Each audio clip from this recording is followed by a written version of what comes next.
De la higuera aprendan la parábola. Cuando ya su rama está tierna y brotan las hojas, saben que el verano está cerca. Así también ustedes, cuando vean todas estas cosas, conozcan que está cerca, a las puertas. De cierto os digo que no pasará esta generación hasta que todo esto acontezca. Cristo anteriormente, en el capítulo 24, había enfrentado a los discípulos que estaban inquietos por saber, como nosotros también, como la curiosidad nata del ser humano, cuándo iban a cumplirse las profecías de los últimos tiempos. Le hicieron 3 preguntas en Mateo 24:3. Dinos cuándo serán estas cosas. La primera pregunta. La segunda, ¿qué señal? Danos una señal. Jesús, bueno, que no quieras darnos el día ni la hora, danos una señal. Una señal es algo que apunta hacia algo. Danos una señal, algo que nos pueda decir, pues nos encontramos ya, ¿verdad?, verdaderamente en los últimos tiempos. Y en tercer lugar, danos una señal del fin del mundo. Entonces Jesús comienza a describirles en el capítulo 24 algunos eventos que iban a preceder su segunda venida, muchos de los cuales se han cumplido y se están cumpliendo delante de nuestros ojos. Por ejemplo, el versículo 5 dice: vendrán muchos en mi nombre diciendo, yo soy el Cristo, y a muchos se engañarán. O sea, una de las señales de Jesús es que comenzarían a levantarse falsos mesías. Los más notables han sido Sun Myung Moon, líder de la iglesia, fundador de la iglesia unificada, un coreano que dice que es Cristo; David Koresh, muerto en Waco, Texas; Arifin Mohammed, de Malasia; y últimamente Sergei Torop, de Rusia, que dice que es Cristo, y la gente está en una colina yendo con él y está fundando él el milenio. Aunque nos riamos y parezca una cosa de, bueno, ¿quién puede creer esto? Acordémonos que 85 millones de alemanes le creyeron a Hitler que él era el Mesías y que iba a establecer el tercer Reich de 1000 años. Así que hay seguidores en la vida para todo. Después Cristo continúa diciendo en el versículo 6 que iban a haber guerras y rumores de guerras. No fue hasta el siglo XX, siempre ha habido guerras, pero no fue hasta el siglo XX que tuvimos las primeras 2 guerras mundiales. Y solamente en la Segunda Guerra Mundial, del 39 al 45, hubo más de 50 millones de personas muertas. El siglo XX puede ser clasificado como el siglo de las guerras, de las pestes, de las hambres, de los terremotos jamás antes vistos. Existen muchas señales de la venida de Cristo, así como las hubo de su primera venida. Pero solamente aquí en el siglo XXI, vean ustedes el terremoto de Chile, 9.2 grados, movió 5 centímetros el eje de la Tierra. El terremoto reciente de Japón, que provoca un tsunami que arrasa con 3 o 4 ciudades de Japón, 5 ciudades de Japón, que produce después fuga de material radiactivo, donde posiblemente se movió 3 centímetros más el eje de la Tierra. Al moverse el eje de la Tierra, ¿qué es lo que pasa? Los huracanes comienzan a tener más fuerza, se sube el nivel del mar, por lo que consecuentemente el huracán jala más agua y es más fuerte el huracán y las fuerzas de los vientos. Estamos viendo ataques terroristas por todos lados, terremotos, estamos viendo pestes, tembló en Washington, tembló en el Capitolio, jamás había temblado ahí. Y todas estas cosas, ¿qué cosas son? Son señales que nos están diciendo el mundo está a punto de extinguirse. Vivimos en un planeta con una enfermedad terminal. Los millones de litros de petróleo en el mar han contaminado la fauna marina. Los millones de incendios que ha habido en el mundo y que siguen actualmente propagándose por todos lados, devastando grandes forestaciones de bosque, están acabando con toda la ecología del mundo. Nuestro aire está contaminado, nuestra comida ya tiene que hacer comida fabricada o inyectada con hormonas o comida orgánica, porque la comida también está contaminada. estamos en un mundo que hemos destruido y que está a punto de tratar de abortarnos. El mundo está enfermo, como dice Mateo, como dice Isaías, perdón, capítulo 24. Muy bien. Entonces, así como hubo señales de que Cristo iba a venir en la primera venida, Cristo cuando vino reprendió a los líderes religiosos, porque aunque no se sabía el día ni la hora, ni nadie lo sabrá tampoco el día y la hora, sí es necesario e importante que nos comencemos a alistar cuando veamos las cosas. Por ejemplo, en Lucas, capítulo 12, versículo 54, Cristo enojado con los fariseos y los líderes y con la gente, les dijo lo siguiente, Lucas 12, 54, decía también a la multitud, cuando veis la nube que sale del poniente, luego decís, agua viene, y así sucede, es lógico, ¿verdad? Salimos ahorita a la calle y está todo nublado y aborrascado el cielo. ¿Qué cosa nos muestra? ¿Va a llover? ¿A qué horas? A las 3, no sé. A las 2, a lo mejor en 5 minutos, a lo mejor en 2 horas. Pero el acumulamiento de nubes nos habla de que ya no tarda en caer la lluvia. Cuando sopla el viento del sur, decís, hará calor, y lo hace. Es en lo que se basan los pronósticos del tiempo y de los climas. ¿Cómo pueden saber que la semana que entra va a haber 75 grados de temperatura, o 25 en Acapulco y 32 en Cancún, etcétera, etcétera? ¿Cómo lo hacen? Midiendo con los satélites y el calor, el tiempo, el calor, la precipitación y la velocidad, etcétera, etcétera. Todo eso les hace hacer pronósticos que aunque no son 100% exactos, por lo menos dicen, pasado mañana va a llover, o va a haber un calor tremendo la semana que entra, etcétera, etcétera. Hipócritas, versículos 56, que saben distinguir el aspecto del cielo y de la tierra, y cómo no distinguen este tiempo. ¿Cómo no supieron los fariseos que Jesucristo iba a nacer en Belén? Isaías lo decía, que su madre iba a ser una virgen, que cuando hubiera un levantamiento en Roma y tratara Roma de conquistar Jerusalén y el mundo, el Mesías iba a venir. ¿Cómo es posible que no hayan podido estar preparados? A lo suyo vino y los suyos no le recibieron. Me pregunto si sucederá lo mismo con nuestra generación. ¿Estaremos tan ciegos de no darnos cuenta en qué tiempo nos estamos encontrando?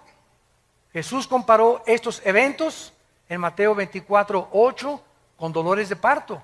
Dice en Mateo capítulo 24, versículo 8, todo esto será principio de dolores, que son los dolores, la palabra griega, que experimenta una mujer cuando va a parir.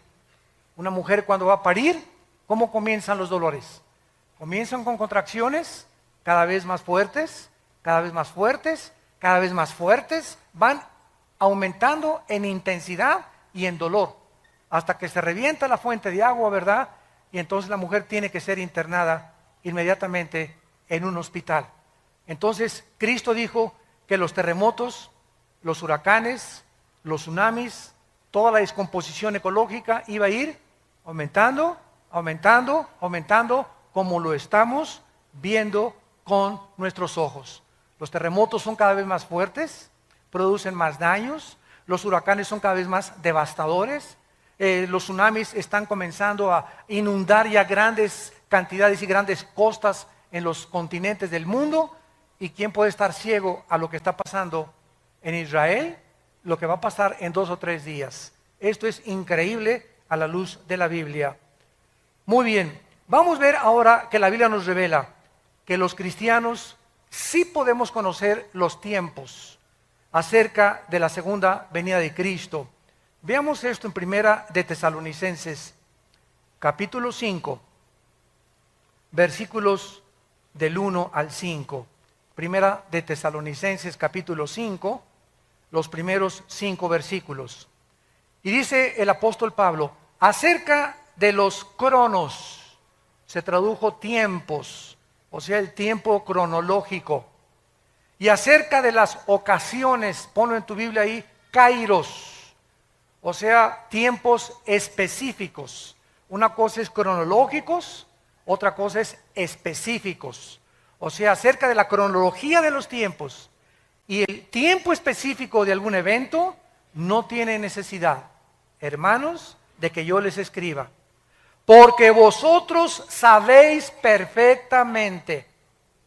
Debemos los cristianos tener este conocimiento, que el día del Señor vendrá como ladrón, que cuando digan paz y seguridad, no es hasta que haya un tratado de paz en el mundo, donde se diga algún dictador, ya basta de guerras entre árabes y judíos, ya basta de problemas en el mundo, como lo hizo Hitler en 1932 al 34.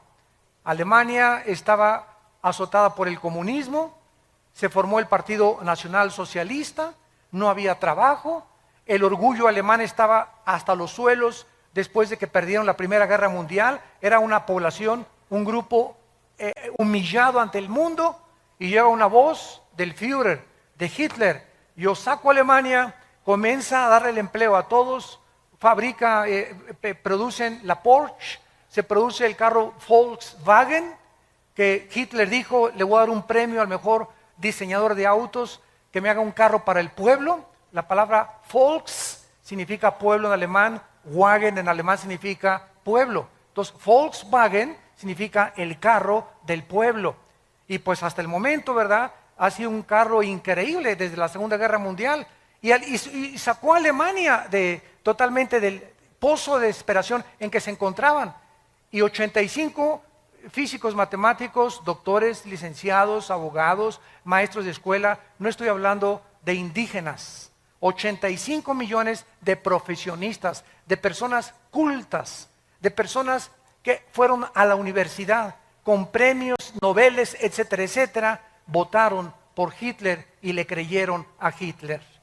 ¿No le creerán al anticristo? Cuando el anticristo va a hacer señales sobrenaturales, lo van a tomar como un extraterrestre al anticristo, va a hacer llover fuego del cielo, va a hacer que su imagen aparezca de repente por todos lados, van a creer que realmente los extraterrestres ya aterrizaron en la tierra y van a traer la época del acuario que el diablo ha promovido en el mundo desde hace muchos años. Entonces dice el apóstol Pablo, versículo 3, cuando digan paz y seguridad, vendrá destrucción repentina como los dolores a la mujer encinta y no escaparán. Escuchen con atención lo que dice Pablo. Mas vosotros, hermanos, o sea, todos nosotros los cristianos, no estamos en tinieblas para que aquel día nos sorprenda como ladrón. Dios no quiere que nosotros seamos sorprendidos de repente y voltees y tu esposa desapareció y tus hijos desaparecieron y millones de bebés en los hospitales recién nacidos desaparecieron y pilotos con aviones se van a estrellar en el mar porque el piloto desapareció. Choferes van a congestionar las carreteras internacionales porque desaparecieron de repente manejando. Va a haber un caos y una confusión en el mundo entero de la desaparición de millones de personas. Tú vas a ser de aquellos que vas a decir: ¿qué pasó? ¿Dónde está mi vieja? ¿Dónde está mi viejo? ¿Dónde están mis hijos? No, ¿verdad? Dios no quiere que nosotros seamos como ladrón. Vendrá a los incrédulos, pero no a nosotros. Métete eso en tu cabecita. Ustedes no están en tinieblas para que aquel día los sorprenda como ladrón, porque ustedes son hijos de la luz. Somos hijos del día. Dios quiere que tengamos luz, que sepamos en qué tiempo nos encontramos. No somos de la noche ni las tinieblas, por tanto no durmamos como los demás, sino velemos y seamos sobrios. Es tiempo de que sepas que para esta hora has nacido. Es tiempo de los guerreros de Dios. Es tiempo de tomar la bandera de la verdad y decir: ¿de qué camiseta te pones? ¿De Chivas o América? Imagínate una persona que llega al estadio con la camiseta Chivas aquí y América abajo. Oye, por favor, no, yo soy de los dos. Nadie puede ser así. ¿Eres o no eres de uno o del otro? Báñate. O imagínese Barcelona y Real Madrid, ¿no? Por favor. Cristiano y mundial. No puedes. Es tiempo que nosotros decidamos verdaderamente que para esta hora hemos nacido. para levantar la bandera de la verdad, para predicar a Cristo, para seguirlo, para velar, para guardar nuestros corazones, a nuestros amigos, ganarlos para Cristo, hablarles de Cristo. ¿Por qué? Porque en cualquier momento podemos desaparecer, en cualquier momento puede venir Cristo por nosotros. Muy bien, todo lo dicho anteriormente fue en respuesta a la pregunta, ¿qué señal habrá de tu venida y del fin del siglo? Sin embargo, vamos otra vez a Mateo 24,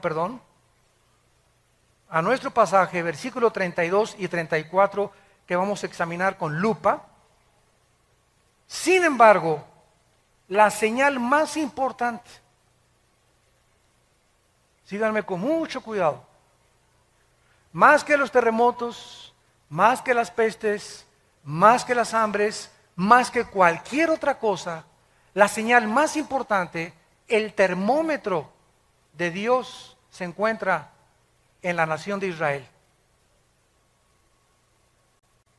Israel es el termómetro de Dios.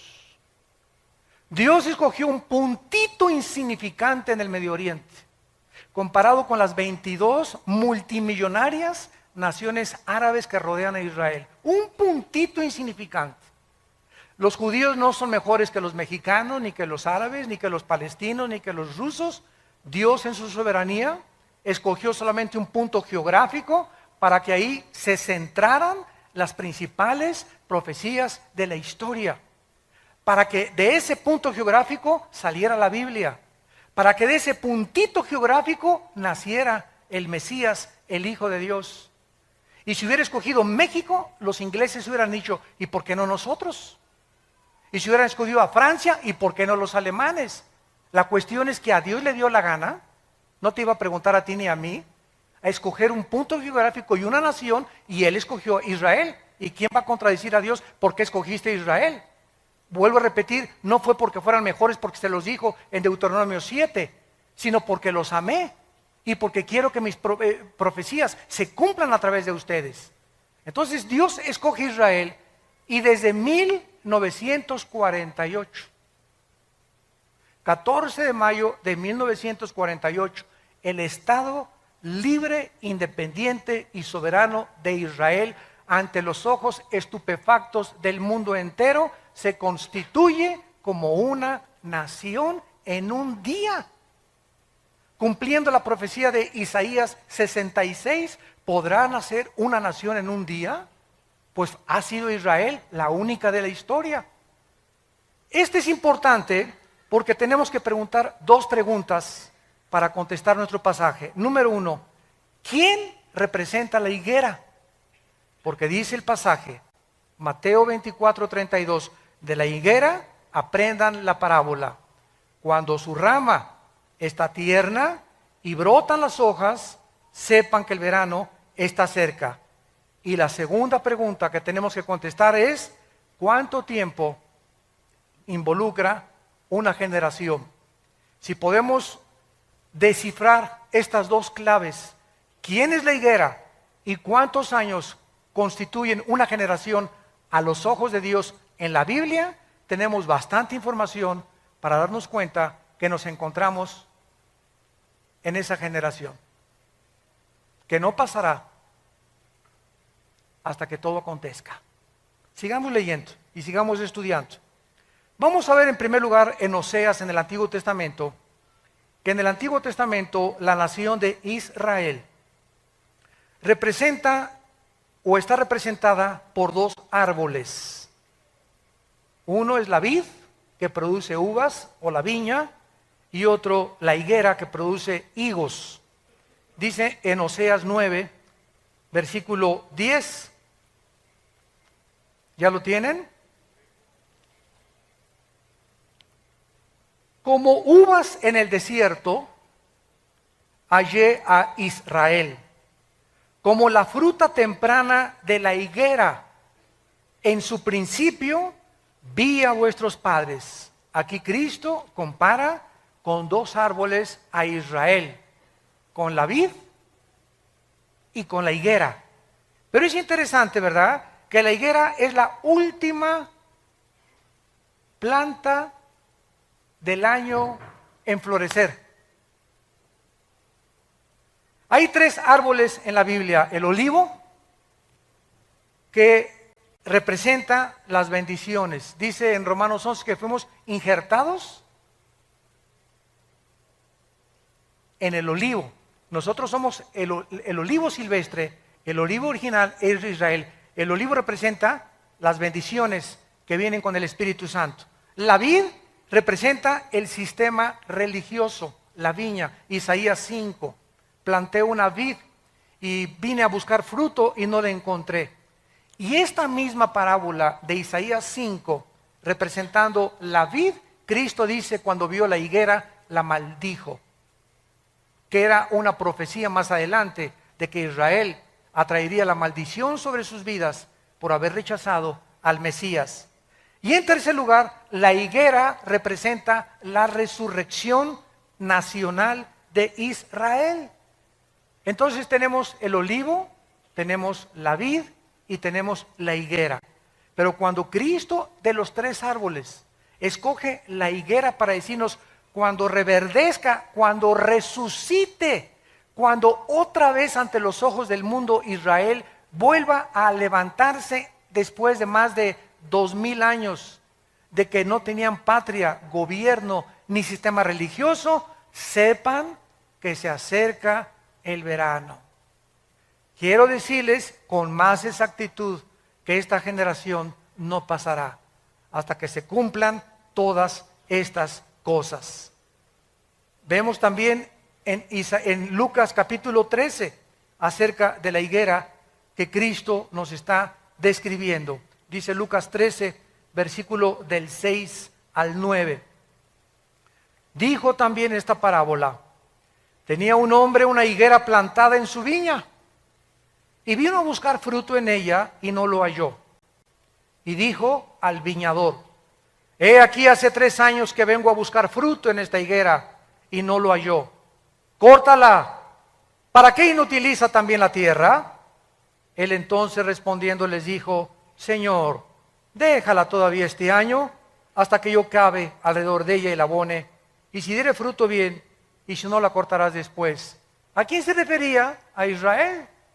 Vino Cristo al mundo y no a lo suyo vino. ¿Quiénes eran los suyos? Los judíos. Cristo vino a los judíos y después pasó a los gentiles el evangelio, pero el evangelio vino a predicarse primero a los de su pueblo, a los judíos, porque de ahí iban a ser el Mesías, de ahí nació. Entonces Cristo no encontró fruto y lo compara con un árbol, por eso se llama parábola, porque es una verdad espiritual ilustrada con una verdad o con la ecología o con los árboles, los pájaros, las plantas. Cristo ilustra todo lo que está aquí terrenalmente con las cosas del cielo para que las entendamos. Vemos pues aquí otra vez que la higuera representa a la nación de Israel.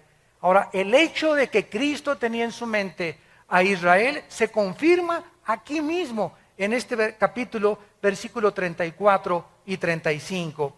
Y Cristo grita: Jerusalén, Jerusalén, versículo 34, que matas a los profetas, apedreas a los que te son enviados. ¿Cuántas veces quise juntar a tus hijos como la gallina a sus polluelos debajo de sus alas, y no quisiste? Vean ustedes la maldición.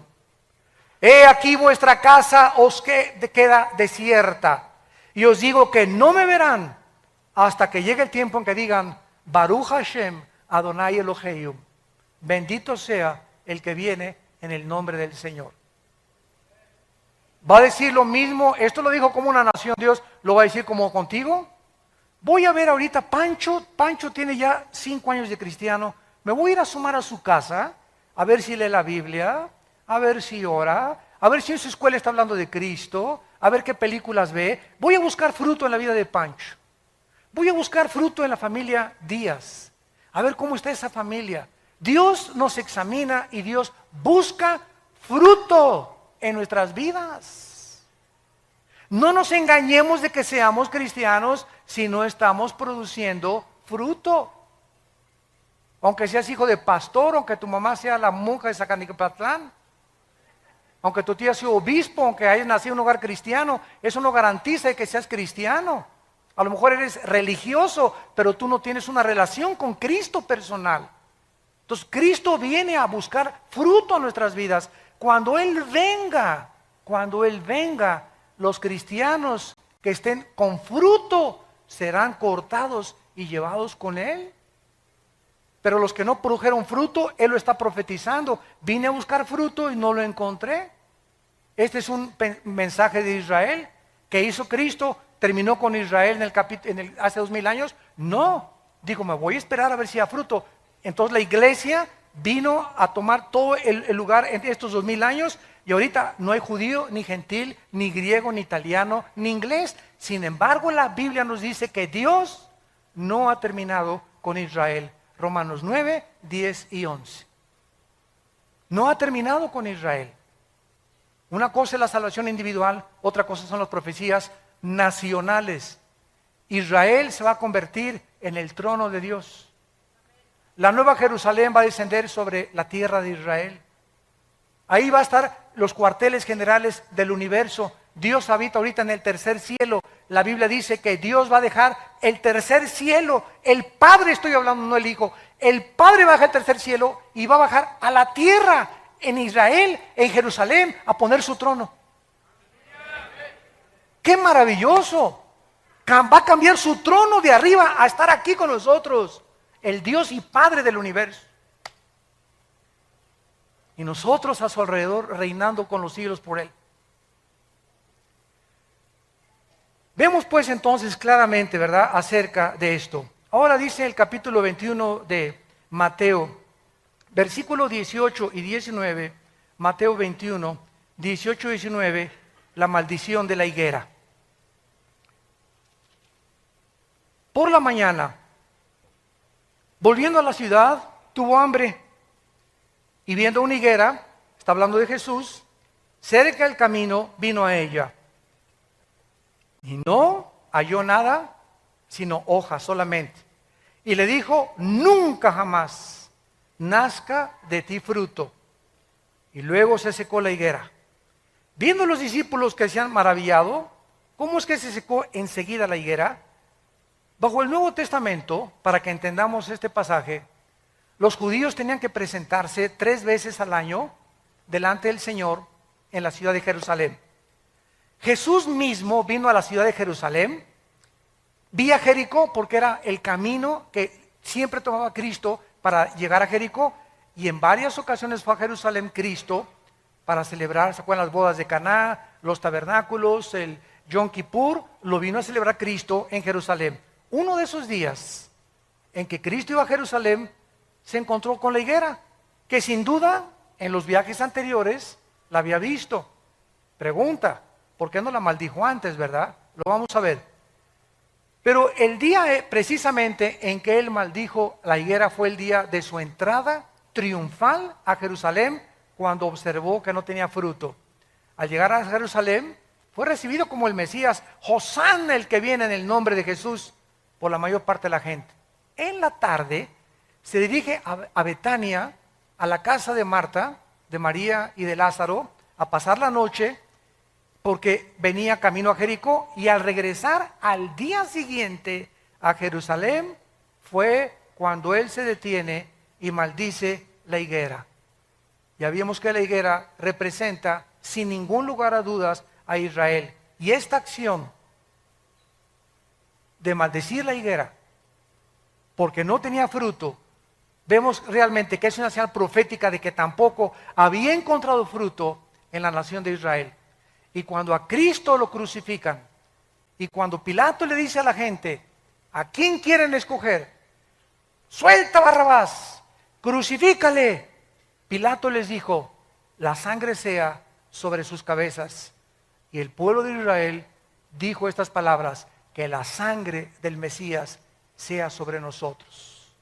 Y en 2000 años no ha habido un grupo étnico como Israel expulsado de la mayor parte de las naciones.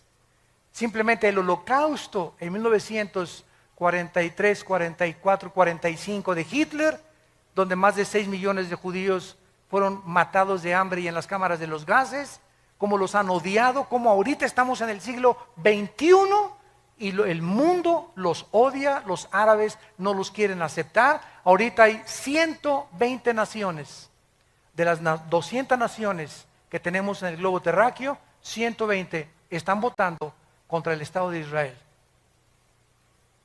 La única nación que lo ha defendido ha sido Estados Unidos. ¿Por qué Estados Unidos desde la Segunda Guerra Mundial, señores sociólogos, historiadores, comunistas y ateos que nos visitan y que nos ven por la televisión? Pregúntate por qué Estados Unidos ha sido bendecido. ¿Por qué le tienes tanta envidia a Estados Unidos? El mejor país vestido, donde mejores empleos ha habido, donde a la gente se le reconoce lo que sabe, con el mejor ejército, el mejor sistema político que hay ahorita en el mundo, donde más o menos hay justicia mejor que en otros países. Ha detenido el comunismo, el fascismo, el nazismo. Si no fuera por Estados Unidos, aunque ahorita está hundiéndose, todo el mundo quiere Estados Unidos. Nadie se quiere ir a Rusia, nadie se quiere ir a la China, a México menos ahorita. ¿Por qué Estados Unidos es la nación del sueño americano? Hasta hace algunos años, porque ya no es igual, ya se acabó todo eso, porque ya los últimos presidentes han apostatado y han entregado a Estados Unidos en manos de los árabes y han traicionado a Israel desde el presidente Clinton. ¿Por qué? Porque los árabes tienen el 65% de la producción petrolera del mundo entero. Y ahorita el presidente Obama, si no se alinea con las naciones árabes, le cortan el petróleo a Estados Unidos, y Estados Unidos consume el 50% del petróleo de toda la producción del mundo entero. Después de Estados Unidos sigue China, Japón y Alemania. Pero Estados Unidos consume la mitad del petróleo que se produce en el mundo. Así que por eso hundirían totalmente sin petróleo igual a Europa si los árabes no acceden Occidente a que el Estado palestino sea reconocido, quitarles Jerusalén y que puedan los judíos devolver los territorios que ganaron en la guerra. Todo está exactamente como la Biblia lo dice.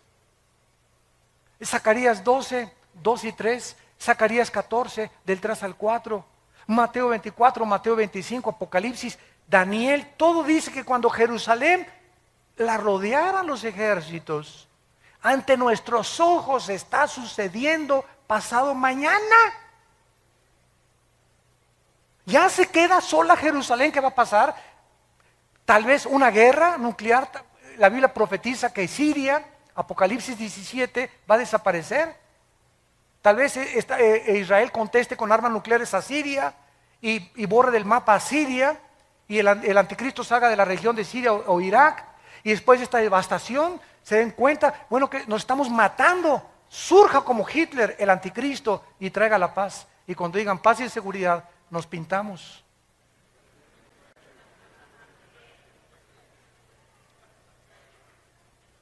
Todo está sucediendo exactamente como la Biblia lo determinó.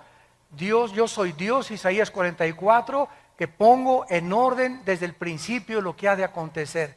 Nadie más que Dios podía habernos puesto cronológicamente la caída de los imperios, el transcurrir de la historia, cómo iban a acontecer, cómo sería la última generación, lo que iba a pasar. Todo lo que dice Apocalipsis está sucediendo. En el 2012, el año que entra, ¿qué están esperando?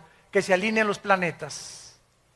Que el satélite Alien, ahorita que dicen que es un planeta, cuando se alineó con el Sol, tembló en Chile. Cuando se alineó con el Sol, este planeta, tembló en Japón. Ahora esperan que en el 2012 se alinee otra vez con el Sol y tal vez vengan ahora sí radiaciones solares, ya no hay ozono que nos proteja y comienza el mundo a ser convulsionado, comienzan los tsunamis a inundar Hawái, Acapulco, Cancún, las costas, la costa mediterránea, Francia, etcétera, etcétera, desfalleciendo los hombres por las cosas que sucederán, confundida la gente por el bramido de las olas y del mar, por los terremotos y toda la gente buscando una luz, y nosotros somos en esta generación la luz.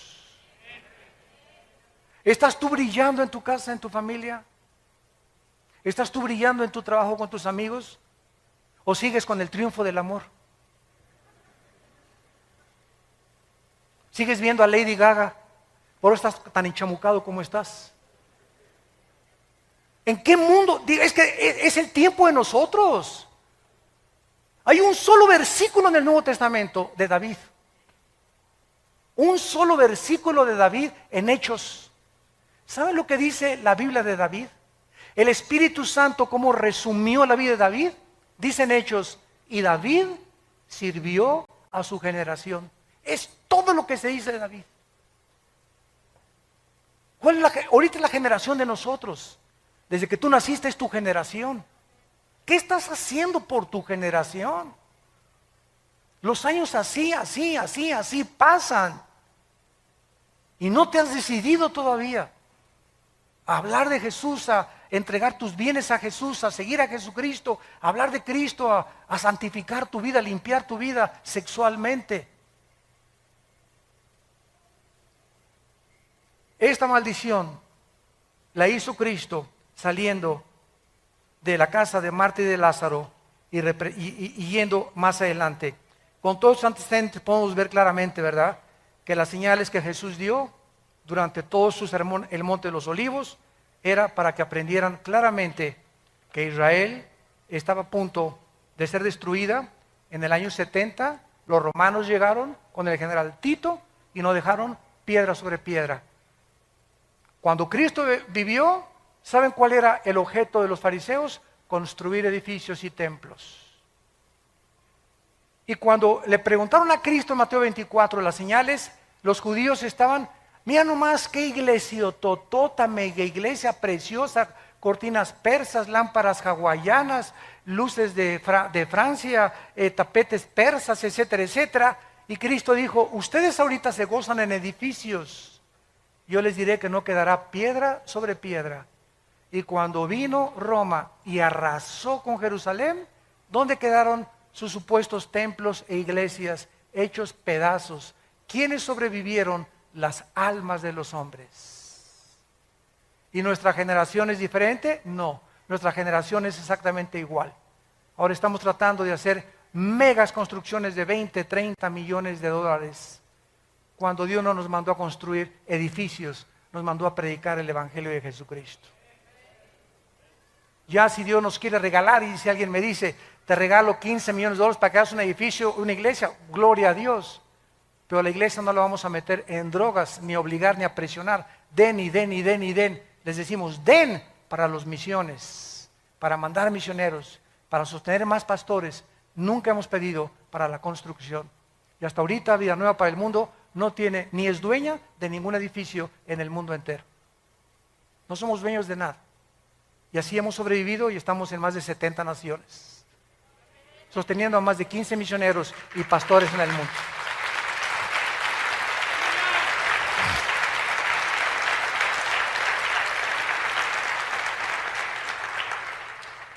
Los judíos pues fueron dispersados a los 4 confines de la tierra, quedaron por tierra cerca de más de 2000 años. Además la maldición se aplicó a la tierra, porque cuando regresaron en el 48 los judíos, era un desierto Israel, era un desierto. Los palestinos dicen que era tierra de ellos. Esto es la mentira más grande del mundo. Durante 3000 años Israel estuvo en Israel. Claro que había árabes cuando regresaron ellos, pero era un desierto Israel. No había un solo árbol, porque la maldición cayó sobre la nación y sobre la tierra. ¿Se acuerdan del Antiguo Testamento? El pecado hacía que Dios detuviera las lluvias y maldijera la tierra. Isaías 24, del 3 al 4, porque faltaste a mis mandamientos, la maldición te alcanzó. Entonces Israel, en 4 años, del 48 al 52, planta 6 millones de árboles, para que se cumpla Amós 9, del 12 al 3. Los plantaré sobre su tierra, plantarán viñas y verán el fruto de ellas. Esto es además no solamente contra la tierra, porque hasta el siglo XX los judíos regresan a su tierra en 1948, y del 48 a nuestros días comienza a llover en Israel. Comenzaron las lluvias de 1948 a nuestros días. De esta manera, después de tantos siglos, tanto como se profetizó, Israel se convierte en el 48 Entonces ahora podemos saber que el año 48 es el patrón con el cual podemos medir una generación. Ahora, ¿cuánto es una generación? ¿50 años? ¿60? ¿70? ¿U 80 años? Vamos a meternos a ver ahora algo más acerca del florecimiento de Israel. Muy bien. Esta profecía que acabamos de leer, cuando la higuera reverdezca, no pasará una generación, nos vuelve a decir que cuando Israel floreciera, cuando resucitara Israel, comenzáramos a contar los últimos días, desde 1948, y saber que la segunda venida del Señor está cerca. En 1948, el reloj profético de Dios comenzó, tic, tic, tic, tic, tic, tic, la cuenta regresiva. Ahorita me llegan correos donde me dicen, faltan 6 horas para el 20 de septiembre para que se determine el Estado palestino. Faltan 5 horas con 40 minutos desde que se dictaminó que pasado mañana las Naciones Unidas van a tratar de sacar a los judíos de los territorios ocupados. Comenzó el reloj profético de los judíos acerca de lo que va a suceder. Pero el reloj profético de nosotros comenzó en 1948, el 14 de mayo. Tic, tic, tic, tic. Se había apagado durante 2000 años el reloj de Dios. En cuanto Israel regresa, no podía nadie profetizar que nos encontrábamos en los últimos tiempos. No es hasta que la nación nace y reverdece y resucita nacionalmente, no espiritualmente, porque espiritualmente será hasta la segunda venida de Cristo. Romanos 11, 25 y 26. Todo Israel será salvo cuando Él regrese físicamente, pero nacionalmente resucita en el 48. Ahora es interesante, Lucas 21, qué linda es la Biblia. Lucas 21, esto es increíble. Lucas 21, vean qué cosa más maravillosa. ¿A quién le gusta estudiar la Biblia? Más les vale. Lucas 21, 29 al 32. Vean esto. Lucas 21, 29 al 32. También les dijo una parábola. Vean ustedes cómo comparando los evangelios, la Biblia es la suma de tu palabra es verdad, comparando versículo con versículo, texto con texto, podemos trazar una doctrina sana. También les digo una parábola, mirad la higuera y el Mateo no dijo eso, ¿verdad? El Mateo dijo cuando veáis la higuera que reverdezca, ¿se acuerdan? Pero no agregó y todos los árboles. Pero Lucas escribe que dijo Cristo además, cuando vean la higuera y todos los árboles, cuando ya brotan, viéndolo saben por ustedes mismos que el verano está cerca.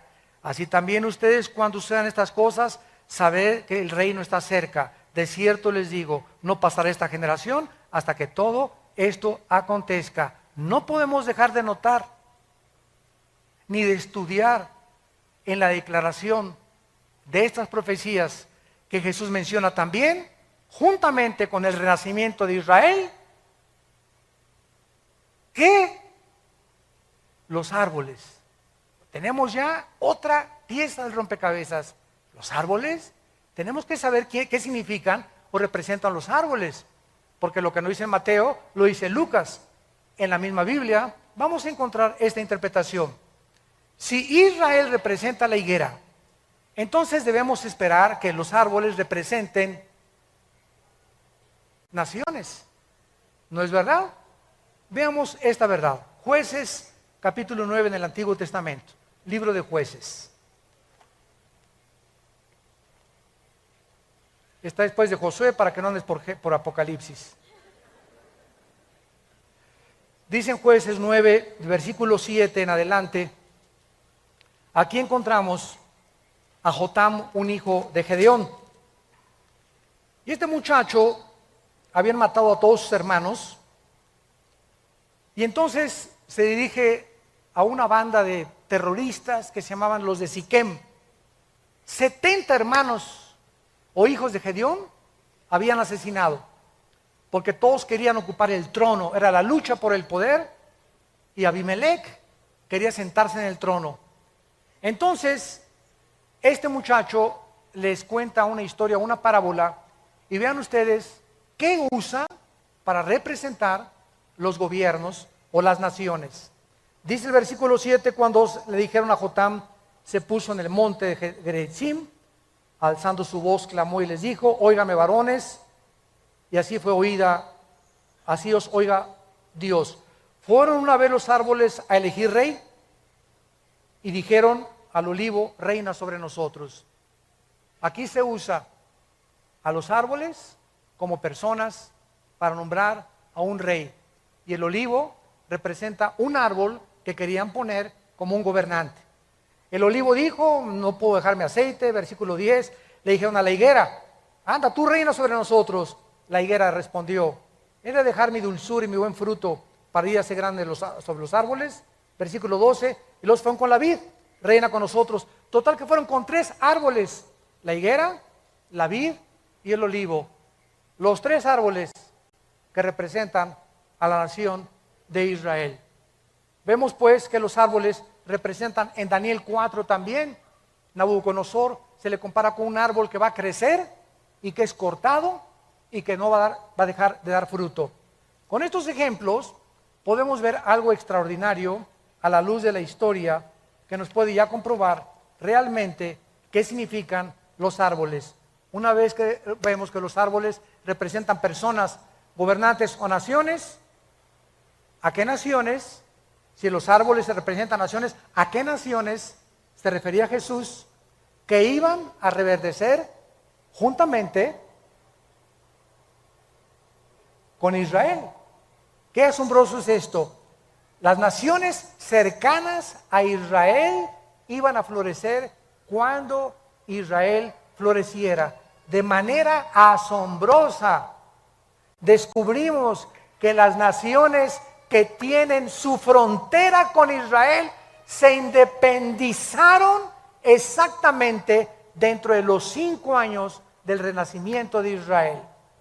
El Líbano, Jordania, Siria y Egipto obtuvieron su independencia entre 1943 y el 52.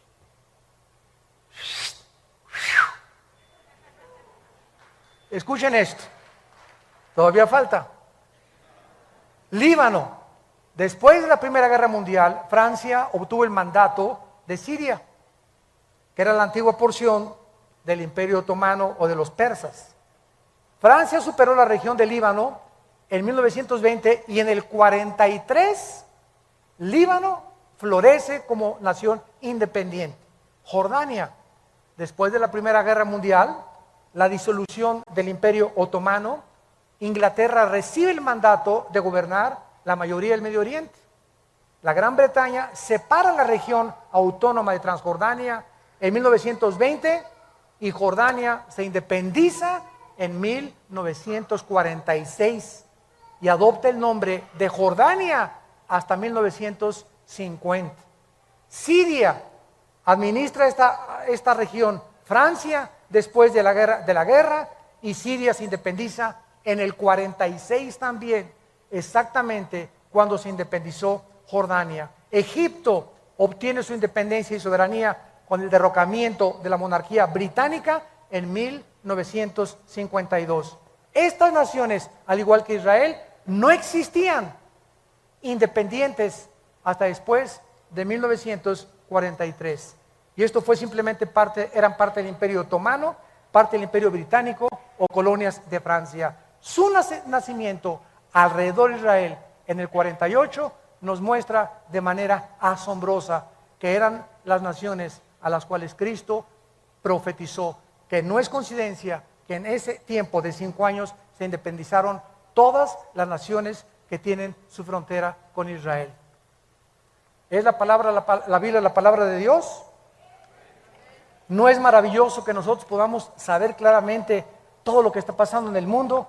Y terminamos con la generación. La higuera es Israel, las naciones, las que tienen su frontera con Israel, que se independizaron. Ahora tratemos de ver cuánto es una generación a la luz de la Biblia.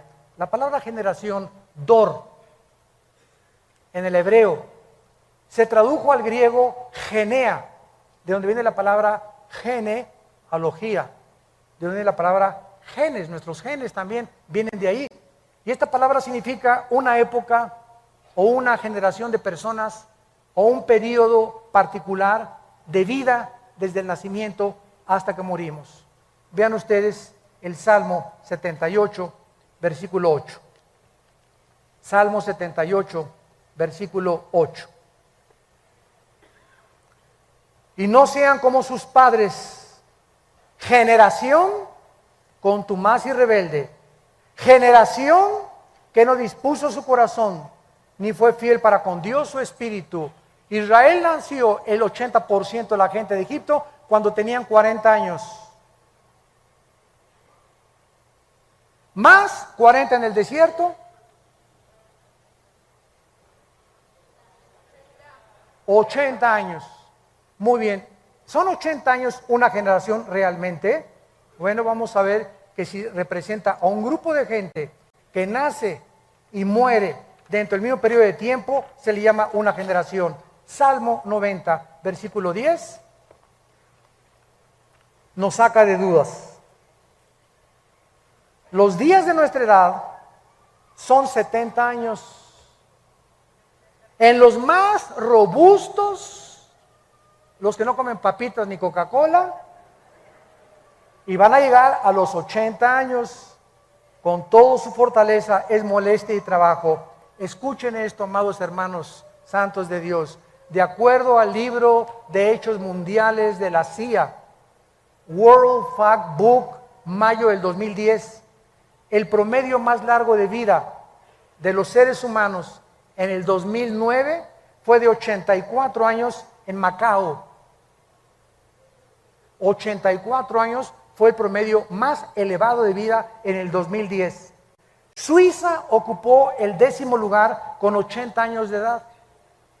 Israel el 12º lugar con 80 años, .73. Estados Unidos el 49º lugar con 78 años de edad. Guatemala el 143º con 70 años de edad. La mayor parte de los seres humanos, o sea, de acuerdo a estas estadísticas, el 82.5% vive en un promedio de 60 años. ¿No pasas del sesentón? El 82% de la humanidad no va a pasar de los 60. ¡Qué increíble es esto! Y solo un 9.8% de toda la humanidad alcanza los 80.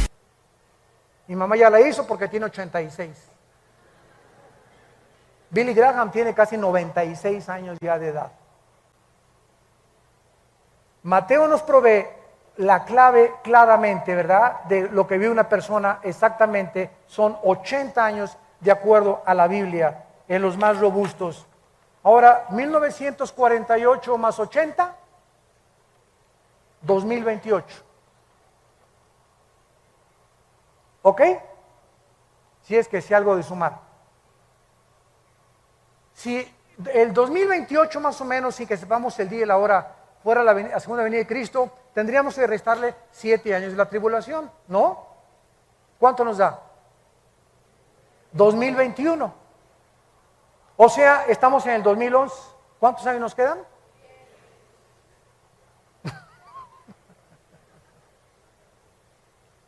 Aquí no podemos de ninguna manera ser dogmáticos. Y eso no contradice lo que Jesús dijo, el día y la hora nadie la sabrá, pero sí los tiempos. Yo no sé si será el rapto en el 2002 o en el 15. Yo siempre he dicho que no pasábamos del 15, según cálculos, y que nos libre Dios de poner una fecha, porque seríamos falsos profetas. Pero los tiempos aproximados son posiblemente antes del 2028. Si la generación de los 80 años se cumple de acuerdo a la Biblia. Pues en el 20, en el 19, en el 16, en el 23, por favor no digan, el hermano Aldisen dijo. Me meten en problemas. Que quede bien claro lo que estamos diciendo. Y sabe una cosa, que cuando yo leí esto, se me estremeció la piel. Le dije, Señor, ¿realmente nos estás diciendo que nos quedan 10 años, 12 años más de vida tal vez? ¿Será posible esto? Y bueno, lo vamos a ir viendo con lo que siga pasando el año que entra, etcétera, etcétera. Lo único que sé yo es que llegó la hora para la cual nacimos. Y que si estas cosas han de suceder, ¿cómo no debemos de vivir una vida pía, santa y piadosa? Entregándonos cada vez más al Señor, buscando más su voluntad y dejándonos ya de vanidades ilusorias. Y entendamos para qué nacimos. Y sepamos que lo que más le interesa a Dios es que lo conozcamos. Y que seamos guardados de la hora de la prueba. Lucas 21, para que seamos tenidos por dignos de las cosas que acontecerán en la tierra. ¿Estás tú listo para encontrarte con tu Dios? Gracias por tu palabra, Señor.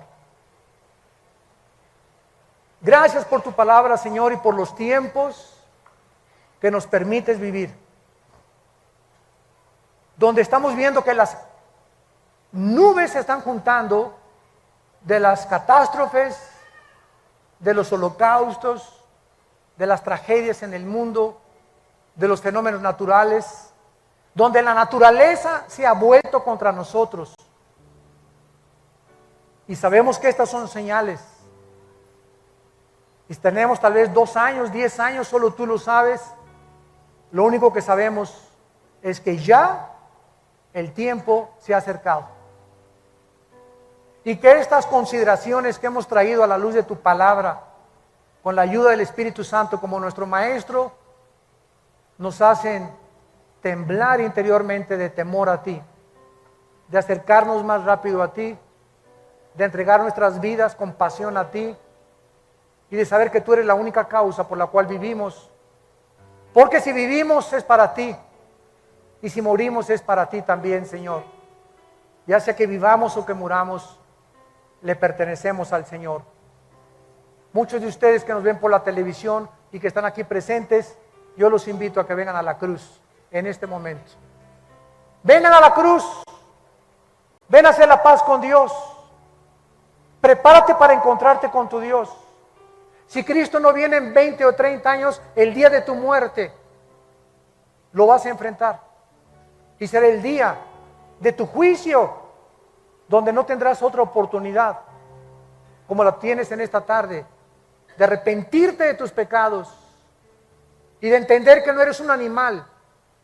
Somos personas inteligentes, agentes morales, responsables de las decisiones que tomamos, cuyas consecuencias son para bien o para mal siempre. Cada decisión que tomamos tiene consecuencias, para bien o para mal. Y tú y yo somos responsables delante de Dios, nadie más que nosotros, de las decisiones que tomamos. Ven a Cristo, toma esta decisión en tu corazón hoy, y ahí desde tu lugar dile: Señor mío y Dios mío, he oído tu voz profética a través de la Biblia y me arrepiento de mis pecados. No quiero que me sorprenda como un ladrón de repente y desprevenido tu venida. Quiero estar preparado, Señor. No quiero perderme galardones. No quiero ser avergonzado delante de tus ojos cuando tú vengas por mí. Te pido que entres a mi corazón. Te recibo porque creo que en la cruz pagaste con tu sangre por mis pecados, que a los 3 días resucitaste de los muertos y que vienes pronto por mi vida para reinar contigo eternamente, contigo eternamente, contigo eternamente, contigo eternamente, contigo eternamente, contigo eternamente.